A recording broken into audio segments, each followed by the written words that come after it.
네, 매주 월요일 여론조사에 나타난 진짜 민심 읽어보는 여론톡톡 시간입니다. 김영준 배재대 석좌 교수, 배종찬 인사이트 연구소장과 함께하겠습니다. 어서 오십시오. 네. 안녕하세요. 안녕하십니까. 안녕하십니까. 네, 지금 지난주 월요일이었죠. 김기현 대표가 김포시 서울 편입 문제를 처음 거론했고 그 이후로 정치권 파장이 커지고 있습니다. 그런데 지금 나온 여론조사를 보면은 전 국민 상대의 조사긴 합니다만 반대가 더 많거든요. 그런데 국민의힘은 계속해서 더 적극적으로 추진하는 모습이에요. 어떤 이유 때문일까요?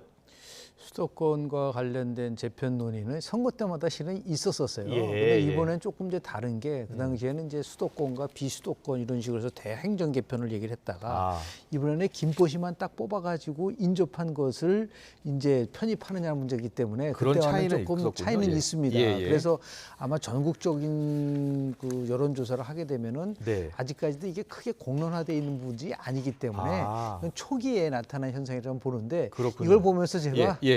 2002년도 대선 기억나시죠? 네. 당시 10월 달에 노무현 후보가 벼랑간 뜬금없이 행정수도를 이전하겠다는 그 공약을 그렇습니다. 내세웠지 않습니까? 그때는 예. 굉장한 치열하게 논쟁이 있었잖아요. 그러나 결국은 그게 대통령 선거에서 결정적 요인이 됐고 네. 그래서 노무현 후보가 당선된 그런 사례가 있거든요. 그렇기 때문에 행정구역 개편에 대한 거는 굉장히 민감하면서 네. 국민들이 실질적으로 너무나 쉬운 쟁점이에요. 어려운 예. 쟁점이 아니라 예. 뭐 건전 재정을 해야 되냐, 확장 재정을 해야 되냐는 건 어려운 쟁점이지만 이 쉬운 쟁점이기 때문에 아마 이제 오세훈 시장이 얘기를 했잖아요. 네. 연말이나 또 연초에 그렇습니다. 이 문제와 관련된 데에서 정식적으로 보고를 하게 되면은 더 뜨겁게 아마도 제가 볼 때는 내년 총선에서는 이 메가시티 이슈는 굉장한 대립쟁점으로 여야 간에 첨예하게 공방을 벌일 수밖에 없는 이슈라고 저는 봅니다. 그렇군요. 자, 배종찬 소장께도 여쭤보고 네. 싶은데요. 지금 김포시 서울 편입 여론조사 잠깐 보여드렸잖아요. 네. 이게 지난 1일부터 3일 조사한 여론조사고 지난 1일 조사도 있고요. 김영준 교수는 이게 좀 더 공론화되면 다른 결과도 나올 수도 있다라고 그런 취지로 이야기를 해주신 것 같은데 어떻게 보세요? 그 교수님 말씀도 이제 공감하고 참고할 만한 분석입니다. 예. 중요한 분석인데 중요한 건 전체화돼 있느냐 개인화돼 있느냐 이게 중요한 겁니다. 네, 그러니까 네. 가령 무상급식과 뉴타운은 내 문제가 됐거든요. 예. 그러니까 2010년에 지방선거 때 선거를 휩쓸고 지나갔던 무상급식은 내 아이의 밥이야. 그러니까 예. 내 문제가 되는 겁니다. 음. 그다음에 2008년 총선을 앞두고 나왔던 뉴타운 이슈는 내 집이야.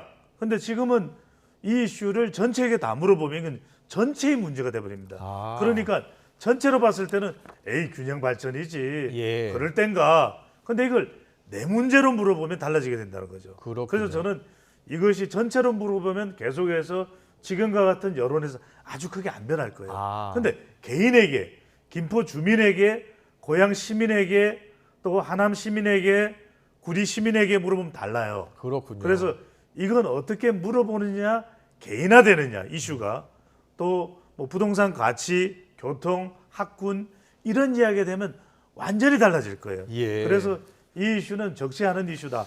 상당히 관심과 또 여야 간의 정치적인 주도권 다툼이 있을 수밖에 없는 그런 이슈가 될 거예요. 조경태 그 TF 위원장 있잖아요. 지금 광주 메가시티, 부산 메가시티도 추진할 수 있다 이런 입장을 밝혔어요. 어떤 영향을 미칠까요? 그러니까요. 이게 아까도 말씀드렸지만은 전체화로 물어보냐, 내 지역의 소지역 단위로 물어보냐는 전혀 다른 문제입니다. 예. 그래서 조경태 의원이 TF 팀장을 맡을 때만 하더라도 아니 부산 지역구 있는 사람이 무슨 수도권 이 메가 서울 이 담당을 하는 거야 말이 안 되는데 지금 부산 메가시티 그러니까 내년 선거가 메가 선거가 되는 거죠. 예. 이게 우리가 논리적으로 합리적으로 보고 또 행정적으로 정책적으로 타당성을 보선 에이 말도 안 돼. 마치 이제 유정복 인천시장이 이야기하듯이 에이 그거는 저기 정치적 포퓰리즘이라고 얘기했지만 만약에 이 질문을 네. 그러면 김포 시민들은 인천시에 편입되기를 원합니까? 서울입니까?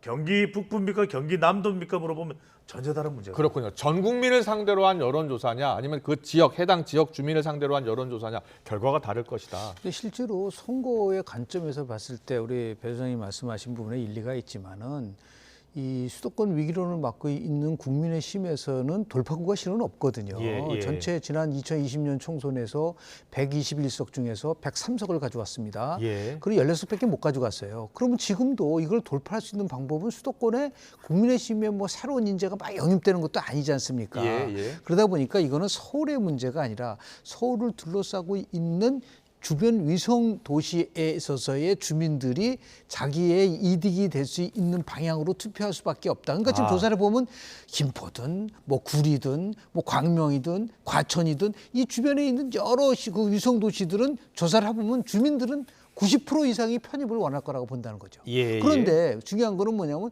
어느 정당이 이 부분을 주도적으로 끌고 가려고 하는데 이런 거죠. 우리가 다수당이 되면 이 메가시티에 대한 이슈를 책임지고 끌고 가겠습니다라고 하는 게 바로 이슈 프레임을 만들어가는 거죠. 그러니까 무상급식 이슈랑 거의 같은 거예요. 아까 얘기하는 나의 삶과 관련된 부분과 연결된 지역에 있는 분들. 그러면 생각을 한번 해주십시오.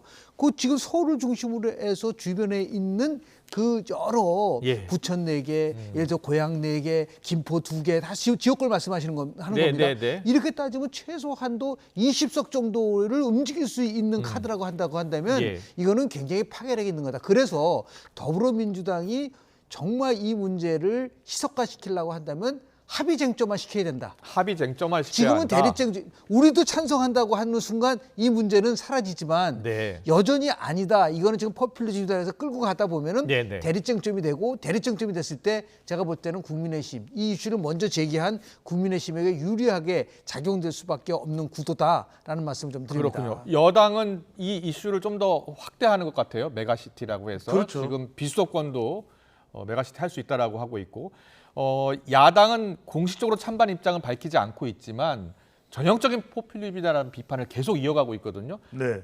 민주당은 어떤 선택을 계속할 것 같습니까? 그렇죠. 민주당으로서는 일단은 몇 가지 차원을 보면은 다수의 현역 지역구 의석을 가지고 있는 민주당으로서는 이게 굉장히 큰 논란이 될 수밖에 없어요. 그 해당 지역 의원이라든지 그 해당 지역에 출마하려는 분들은 고민할 것 같아요. 고민이 됩니다. 그러니까 이게 이제 김포에 지역구를 두고 있는 더불어민주당 의원 또는 수도권에 지역구를 두고 있는 더불어민주당 소속 의원의 경우에는 이게 내년 선거가 후보 간의 경쟁력이 아니라 또는 정당 간의 경쟁력 대결이 아니라 마치 이 서울시 편입에 대한 찬반 대결이 될 수가 있어요.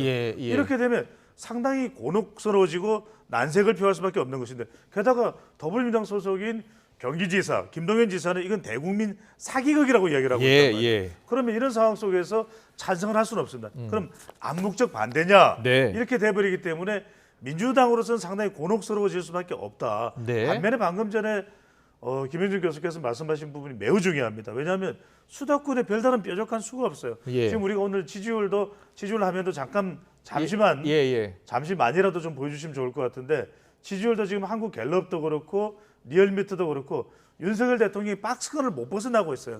수도권이 중요하다는데 내년 총선이 그러면 별다른 뾰족한 정책 공약도 없는 상황에서 전체 유권자들의 관심을 끌고 갈 수 있는 것이 서울시 편입 이슈거든요. 이걸 국민의힘으로서는 절대로 놓칠 수가 없는 거죠. 그렇군요. 그런데 지금 보면 여당 내에서도 여러 목소리 나오잖아요. 지금 오늘 오세훈 시장 같은 경우에 좀 신중히 검토해야 된다는 입장이고요. 또 오늘 유정복 인천시장은 이 정치 쇼다라고 강도롭게 비판을 했어요. 국민의힘 내에서도 지자체장의 목소리가 다른 겁니다. 어떻게 될 것 같아요? 두 가지 관점에서 봐야 되는데요. 유정복 시장이 인천시로 편입되는 게 지형성으로 가장 가까운 거죠. 왜냐하면 유정복 시장이 김포시장 출신입니다. 누구보다 잘 아는데 문제는 뭐냐면 지금 이걸 놓치고 있어요. 지금 민주당이 이재명 대표의 영장 기각 이후에 전혀 이슈 어젠다를 잡아내고 있지 못하고 있다. 모든 뉴스의 매체의 핵심은 김포 서울시 편입, 이뇨한 혁신위의 여러 가지 그 혁신안 거기에 대해서 마땅할 만한 이슈를 제기하지 못하고 있거든요. 오히려 시끄럽게 당내에서도 찬반이 나오고 전국에 찬반 이 이슈 주도권을 누가 갖냐면 국민의힘이 지금 분명히 갖고 있다. 그래서 조금 전에 말씀을 드리겠지만 민주당 지지도가 왜 계속해서 추락하고 있고 그리고 국민의힘의 지지도는 3주 연속 리얼미터에서 올라가느냐? 결국은 이슈에 대한 선점을 예. 결국은 국민의힘이 하고 있다는 것을 반증하고 있는 게 아닌가라는 생각을 하게 되는 거죠. 알겠습니다. 이슈 여론조사를 살펴봤으니까요. 우리가 매주 월요일 보고 있는 윤석열 대통령 지지율 또 여야 정당 지지율 살펴보겠습니다. 자, 갤럽 조사 윤석열 대통령 지지율부터 보여주시죠. 윤석열 대통령 지지율이 1%포인트 올라서 34%를 기록한 조사가 있었고요. 리얼미터 조사에서는 1.1%포인트 오른 36.8%로 나타났습니다. 윤석열 대통령 지지율만 먼저 볼게요. 양 조사에서 소폭 1%포인트, 1.1%포인트 올랐는데요.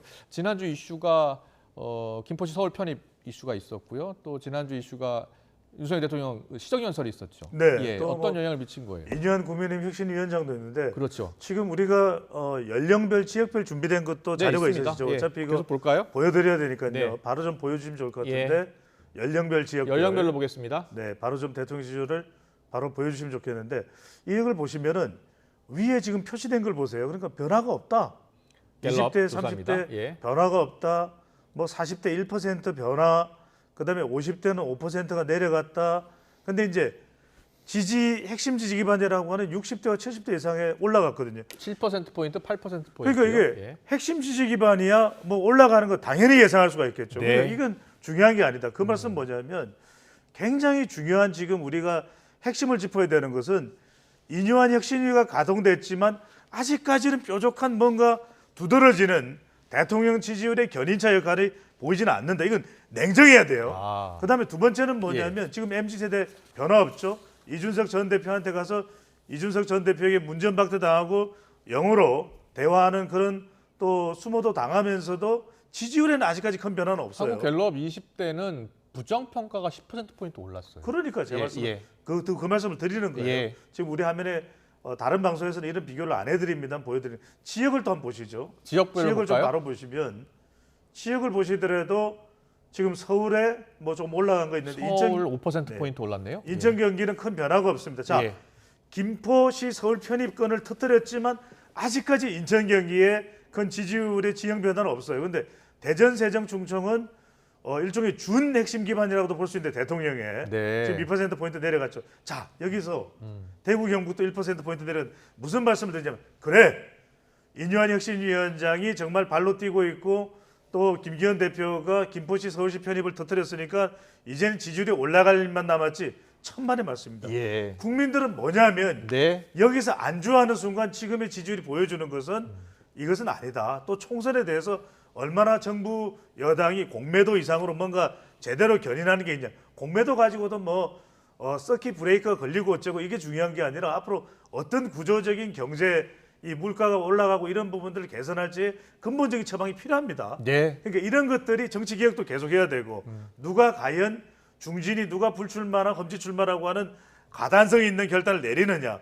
이걸 보여줬을 때 지지율의 변화가 있는 것이지 네. 잠깐 뭐 이렇게 MSG 형태의 몇 개의 이슈들을 던졌다고 해서 급변침하는 것은 지지율이 아니다라는 것을 우리가 반드시 주목할 필요가 있는 것이죠. 네, 잘 들었습니다. 김병준 교수님은요. 시각이 좀 다른데요. 예. 저거 갤럽 조사 보면 10월 3주 30에서 네. 조금씩 올라가서 34%까지 올라갔고요. 네. 리얼미터도 보면은 리얼미터요? 32.5, 35.7, 36.8 이게 거의 비슷한 시기에 조사를 한 거란 말이죠. 네. 세부적으로 뭐 연령별로 지역별로 그게 왜 어떻게 움직이죠? 저는 그거보다도 네.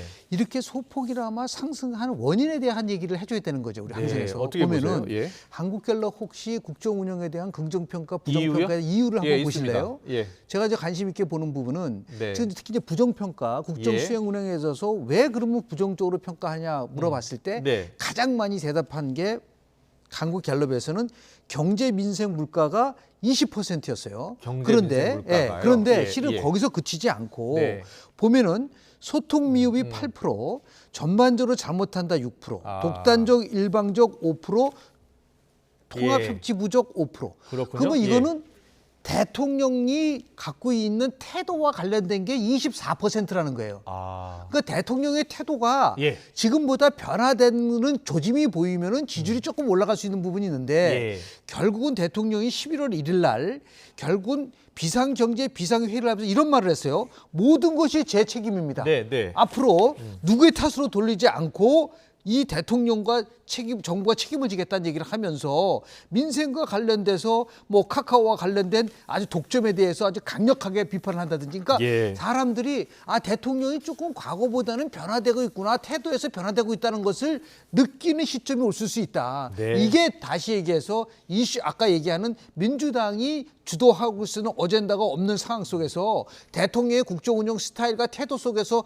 변화를 계속해서 가지고 온다고 한다면 예. 제가 볼 땐 저 지지가 더 올라갈 수 있는 것이고, 그렇지 못할 경우는 저 상태 답보될 때밖에 없는데, 네. 문제는 뭐냐면 얼마나 절박한 마음을 가지고 대통령이 계속해서 이 민생이라든지 자세를 낮추고 예. 그리고 국민과 같이 국민 속으로 들어가려고 하느냐, 이 모습을 보여줄 때가 저는 변화가 올 수 있다는 것을 보여주는 거기 때문에, 그렇군요. 우리가 얘기하는 뭐 세대별이라든지 예. 아니면은 무슨 뭐 지역별로 이렇게 아주 알겠습니다. 굉장한 변화보다도 그것도 한번 봐야 될 관점이 아닌가 생각 좀 하게 됩니다. 알겠습니다. 계속해서 정당 지지율을 보려고 하는데 그에 앞서서 지금 신당 창당 움직임 보이고 있는 이준석 전 국민의힘 대표, 지금 구체적인 행보에 나설 것이다라고 예고를 했죠. 여기에 인요한 혁신위원장 이렇게 얘기했습니다. 신당 창당한다면 당도 본인에도 서로 안 좋다라고 했는데요. 오늘 어떤 이야기를 했는지 듣고 오겠습니다. 창당이요. 저는 12월 말까지 당이 어떻게 변화하는지 지켜보겠다고 했습니다. 당이 계속 민생보다 이념에 집중한다고 그러고 내부 총질이라 이야기한다 그러면은 당이 정치를 담을 수 있는 그릇이 안 된다는 걸 의미하는 거거든요. 그러면 당연히 저는 다른 길을 모색하는 것은 다 강연하다. 근데 이제 혁명적으로 바뀌어야 된다. 거기는 제가 동의하기가 좀 어려워요. 그거는요, 그분들을 위한 것도 아니고 하물며 우리를 위한 일이 아닙니다. 그리고 보통 일 아닙니다. 신당 만드는 거 많이 과거에 실패도 했고. 네, 이준석 전 대표 신당 창당 가능성을 거듭 밝히고 있습니다. 한마디로 국민의힘이 완전히 바뀌지 않으면 본인은 결심을 하겠다라는 입장을 거듭 밝히고 있는데요. 정당 지지율 변화와 함께 좀 이야기 들어보겠습니다. 지난주 정당 지지율의 변화는 어떻게 나타났었습니까? 그렇죠. 뭐 큰 변화는 없습니다. 예. 갤럽 기준으로 보면은 뭐 더불어민주당도 33%로 1%포인트 올랐고, 예, 국민의힘은 1%포인트가 하락하면서 34%가 비슷했군요. 큰 예. 변화는 없습니다. 예. 그런데 이제 대통령 지지율은 1%포인트가 올라가는 사이 예, 굳이 비교를 하자면 네, 네. 국민의힘은 내려왔거든요. 예, 그 이야기는 국민의힘에서 어떤 자체적인 지지율의 동력이 별로 안 만들어지고 있다. 네. 사실상 인요한 국민의힘 혁신위원장은 발빠르게 나름 움직이고 있지만, 그리고 예. 이준석 전 대표와 인요한 위원장이 서로 간에 뭐 앙금이 있거나 네. 원한 관계가 있을 리는 없습니다. 하지만 이제 서로의 바라보는 방향 자체가 틀린 거죠. 네. 인요한 위원장은 아이고 우리 좀 함께 합시다. 이준석 전 대표 이렇게 이야기하는 거지만, 이준석 전 대표는 가서 인요한 위원장이 대통령에게 먼저 이야기해라. 네. 대통령을 먼저 설득하라니까 두 사람이 바라보는 방향이 달라요. 예, 예. 근데 지금 대체로 유튜브나 또는 지난번에 부산 콘서트에서 이준석 전 대표가 영어로 표현한 걸 보면 네. 이제 어느 정도 헤어질 결심을 한 것 아닌가. 아, 그렇게 보세요? 그렇다면 예. 인요한 위원장이 더 노력을 하고 예. 더 애를 쓸 수는 있겠지만 국민의힘이 이제는 좀 서서히 앞으로 MZ 세대인 누수나 네. 내년 수도권에서 화이트 칼라, 그다음에 2030 세대 또 수도권에 일정 타격이 있을 거든, 신당이 창당된다면. 예, 예. 이런 부분을 이제는 서서히 어떻게 대비를 해야 될까, 그 단계까지 생각해야 될 차원이 아닐까라는 생각을 합니다. 지금 화면에 나오는 저 장면은 지난주 토요일 있었던 화면인데요. 그러니까 이틀 전입니다. 이틀 전에 이준석 전 대표를 만나러 인요한 위원장이 직접 찾아간 장면이죠. 네. 저 이야기 들으셨죠? 예. 예. 유화적이죠. 제가 볼 때는 유화 정치를 하고 있다. 누가 오히려 유화 정치를 하고 이준석 있다? 전 누가 하시는 거예요? 대표는 이준석 전 대표요? 어리석은 행동을 한 거예요. 예, 예. 오히려 만나서 얘기를 해야죠. 그렇게 해서 자기 나름대로 왜 이런 부분에 대한 개혁을 하지 않고 하느냐라는 거가 아니라, 네. 그것도 영어로 얘기했다는 걸 보고 저 사람 참 어떻게 보면은 어리석은 사람이구나. 예. 그 말은 무슨 뜻이죠? 네, 네. 인요한 위원장이 당신은 한국 사람이 아니다는 거를 내포하고 있는 거 아닌가? 왜 외국인이 와가지고 이런 걸 하겠냐는, 굉장히 교만한 겁니다. 한마디로 얘기해서 예. 한국 사회에서는요, 정치의 덕목은 겸손하고 그리고 더 나가서 포용하고 네. 이런 모습을 보여줘야 되는데 저런 식으로 해서 되면 변화할 사람은 당이 아니라 저는 이준석 대표 같아요. 네. 누가 변화돼야 되느냐 자신의 변화에 대해서는 전혀 얘기하지 않으면서 상대방이라든지 그리고 인요한 지금 혁신위원장이 대통령의 변화를 얘기할 수 있는 위치에 있나요? 예. 정당에 대한 혁신을 얘기를 하고 있는 사람 보고 자꾸만 대통령한테 가서 변화라고 얘기한다는 거는 다른 의도를 가지고 얘기하는 부분이기 때문에 상당히 나름대로 잘못된 행동을 보였다고 볼 수밖에 없는 것이고요. 예. 지금 얘기하는 한국갤럽 말고 리얼미터 조사 리얼미터, 결과를 보면 리얼미터 민주당으로서는 굉장히 지금 곤혹스러운 정당 거예요. 여론조사 정당 있습니까? 지지를 보면은 10월 4주차 대비해가지고 더불어민주당은 하락하고 상승을 했는데 네. 더불어민주당은 9월 1주차 44.2% 이후에 8주 만에 40% 중반으로 떨어졌어요. 네, 네. 그리고 국민의힘은 3주 연속 상승을 했습니다. 예. 그리고 국민의힘과 민주당 양당의 차이가 7.1%포인트로 좁혀졌어요. 아. 이 말은 뭐냐면 예, 예.